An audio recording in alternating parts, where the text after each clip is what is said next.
एक बार एक वैज्ञानिक ने एक टिड्डे को पकड़ा तो और उसे अपनी आवाज़ पर छलांग लगाना सिखाया। वैज्ञानिक टिड्डे से कहता कूदो, टिड्डा उसकी आवाज़ सुनते ही जोर से छलांग लगा देता। अब वह वैज्ञानिक था तो प्रयोग करना बनता ही था। उसने टिड्डे की छलांग पर प्रयोग किया।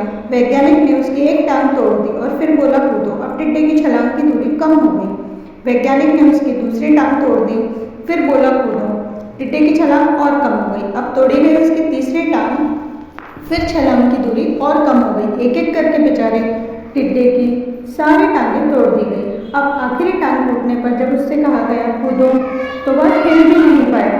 अब वैज्ञानिक ने अपना निष्कर्ष अपनी डायरी में लिखा। जानते हो उसने क्या लिखा? जब टिड्डे की एक टांग तोड़ी गई तो वह थोड़ा बहरा हो गया।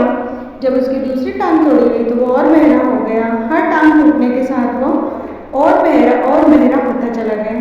सारी टांग टूटने के बाद वह बिल्कुल बहरा हो गया और जोर जोर से चिल्लाने का भी उस पर कोई असर नहीं हुआ। वो तो अपनी जगह से हिला तक नहीं, छलांग लगाना तो दूर की बात थी। इस कहानी को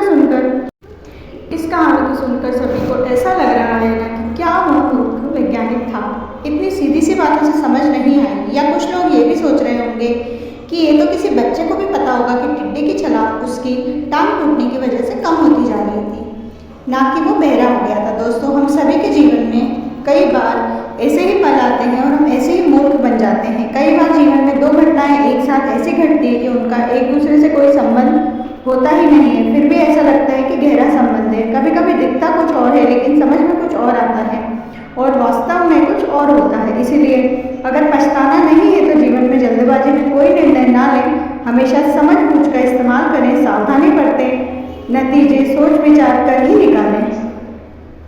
दोस्तों, आपको मोटिवेशन, छोटी छोटी कहानियाँ और सीख कैसी लग रही है मुझे अपने कमेंट करके ज़रूर बताएं। मिलते हैं अगली वीडियो में, तब तक के लिए